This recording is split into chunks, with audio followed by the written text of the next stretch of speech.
اللہ نے اس کے 100 حصے کیے اور ایک حصہ دنیا میں بھیج دیا، جنوں کو دے دیا، انسانوں کو دے دیا، جانوروں کو دے دیا، کیڑے مکوڑوں کو دے دیا، حوام، حمہ کی جمع ہے۔ اور نبی کریم صلی اللہ علیہ وسلم فرماتے ہیں کہ اس ایک رحمت کے ٹکڑے سے تمام جن اپنے متعلقین سے محبت کرتے ہیں، بیٹی اپنے باپ سے، باپ اپنے بیٹے سے، شوہر اپنی بیوی سے، بیوی اپنے شوہر سے، اور ماں اپنے بچے کے لیے کیا کیا نہیں کرتی ہے۔ خود جاڑے میں ٹھنڈی میں سو جائے گی مگر کوشش ہوگی میرے بیٹے کو ٹھنڈی نہ لگے۔ باپ اگر اسے معلوم ہو کہ میرے بیٹے کو کوئی تکلیف ہے، رات بھر نیند نہیں آتی باپ کو، اس باپ کو جب یہ بڑے ہو جاتے ہیں معلوم ہے کیا بولتے ہیں؟ ابا اس بارے میں کرتا، ابا کو کیا معلوم؟ رے بے وقوف، تیری انگلی پکڑ کر جس باپ نے اس وقت چلایا جب تو چلنے کے قابل نہیں تھا، بڑا ہو گیا تو کہتا ابا کو کیا سمجھتا، امی کو کیا سمجھتا، کو سمجھتا۔ یہ اولاد ہے آج کل کی، کیا بولے، ابا کو کیا سمجھتا، امی کو کیا سمجھتا۔ ارے ماں ہے، اگر تو خون مانگے تو اپنا خون پورا بدن کا دے دے گی، کتنی ماں کڈنی دے دے گی، دل مانگ دل دے دے گی۔ باپ کو اگر بکنے کی بات آ جائے تو بک جائے گا تیرے لیے سب کچھ۔ باپ کی قدر کرو بھائی، والدین کی قدر کرو،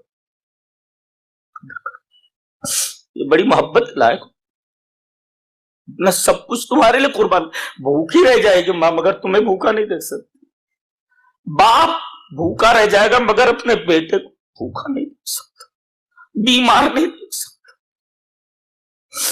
اب اگر رحمت کے ایک حصے سے ماں کو اپنے بچے سے اتنی محبت، باپ کو اپنے بیٹے سے اتنی محبت، تو جس کے پاس 99 حصہ رکھا ہوا ہو، وآخر 99 رحمتن، اللہ نے 99 حصہ اپنے پاس رکھ رکھا ہے، یرحم بہا عبادہ یوم القیامہ، اللہ اپنے بندے پر اس کے ذریعے وہ جو 99 حصے ہیں قیامت کے دن رحم کرے گا۔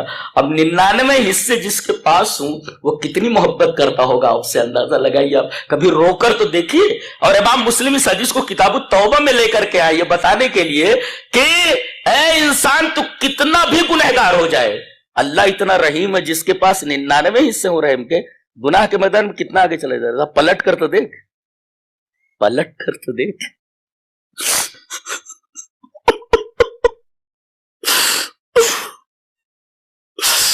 پلٹ کر تو دیکھ، تیری توبہ فوراً قبول کر لیتا اللہ تعالیٰ۔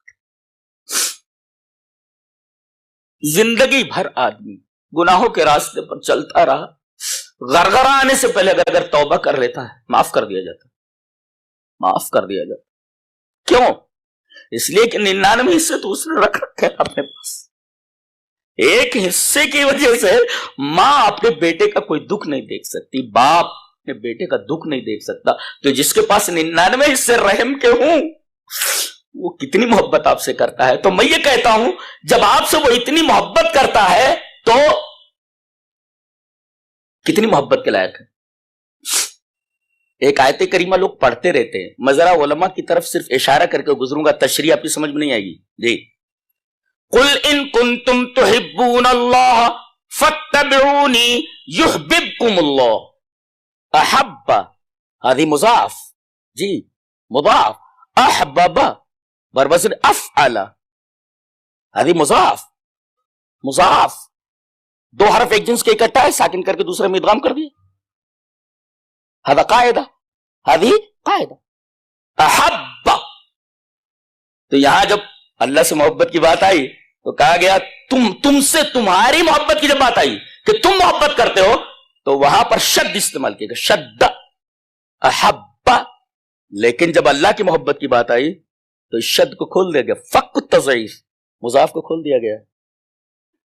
تم دیکھ رہے ہیں آپ، فک الاضافہ اور فک التضعیف، هل لها اثر فی المعنی؟ اکید، شور، اثر ہے اس کا معنی پر۔ کیوں؟ یحبب ایک تو مضارع ہے، یہ استمرار پر دلالت کرتا ہے، اللہ برابر محبت کرتا ہے. اور یہ جو کھول دیا ہے نا اس میں رقت ہے، اس لیے کہ شد جب استعمال کریں گے احب تکلیف ہے، تو یحبب رقت یدل علی تعطف اللہ علی عبادہ. انظروا كيف هذا الكلام زيادة المبنى تدل على زيادة المعنى. نہیں سمجھ میں آیا؟ وہی میں کہہ رہا تھا آپ کی سمجھ نہیں ہے. چلو اور طول بھی ہو گیا نا شیخ، یہ دیکھو بے ملا ہوا تھا نا، لیکن جب کھولے تو طول بھی ہو گیا نا. یہ مسلسل ہے محبت اللہ کی جی، تو اس سے محبت کر کے دیکھو. یعنی الذین یحبون اللہ ویتبعون رسولہ یحببہم اللہ رب العالمین.